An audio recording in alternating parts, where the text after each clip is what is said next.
Panibagong araw, panibagong biyahe na naman mga idol. Samahan niyo na naman ako sa paghanap buhay ngayong araw. Kasama ko pala yung mahal kong asawa ngayon. Nakakuha na pala tayo ng first booking natin. Dito na pala tayo sa pick-up location. Dito pa rin to sa Goodwill. Dahil nga may mga nauna pa sa atin mga idol, nag-aantay muna tayo dito sa may labas. Ang biyahe pala natin ngayon, Carmona going to Dasmariñas. Ang tagal na nga natin naghintay mga idol. Halos 5 oras na tayo nag-aantay ng booking at ngayon lang tayo nakapag-swipe. Sa mga oras na to ay 1:00 pasado na ng hapon. Napakatumal nga ng booking ngayong araw mga idol. Ilang araw na tayong hindi nakakabiyahe na medyo maganda-ganda. Makalipas nga ng 15 minutes mga idol ay kinargahan na din tayo. Isang kahon nga ng solar ulit yung ikakarga sa atin dito sa may Goodwill. Kilalang kilala na nga tayo ng mga idol dito. Salamat pala sa mga idol natin dito. Napakasisipag ng mga empleyado dito sa Goodwill. Pagkatapos natin kargahan ay sisibat na rin tayo. Tapos na tayong kargahan mga idol. Papunta na tayo ng Dasma. Dito lang pala sa Dasma yung drop-off natin. Ang layo ng drop-off location ay 13 kilometer. Punta na tayo mga idol, tara!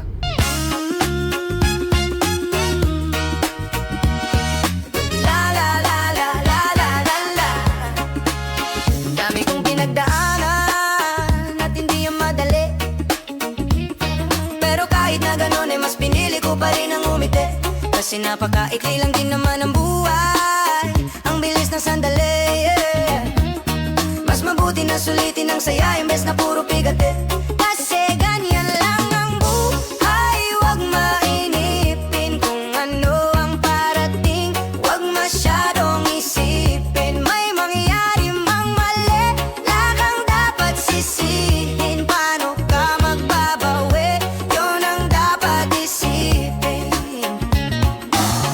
Dami kong pinapangarap abutin, mga bagay na hindi ko balak angkinin. Tiwala sa proseso, kailangan di mainipin. Bigay mo ang lahat habang kumpleto pa ang ipin. Dito na tayo sa drop-off mga idol. Kaso walang mag-unload. Kailangan natin tumulong mga idol. Kailangan natin tumulong dahil walang mag-unload mga idol. Kaya tutulungan natin. Mag-a-add na lang daw si madam. Konti na lang mga idol. Walang mag-unload dito sa ano. Buti tinulungan tayo ng mga idol dito. Mababait yung naging customer nila. Nakilala din pala tayo. Shoutout sa mga idol natin na tumulong dito sa pag-unload. Yan, tapos na tayo mag-unload mga idol. Grabe mag-unload mga idol. Buti na lang tumulong yung 3 idol natin nakakilala sa atin dito sa may Dasma. Tinulungan tayo. Salamat sa inyo mga idol.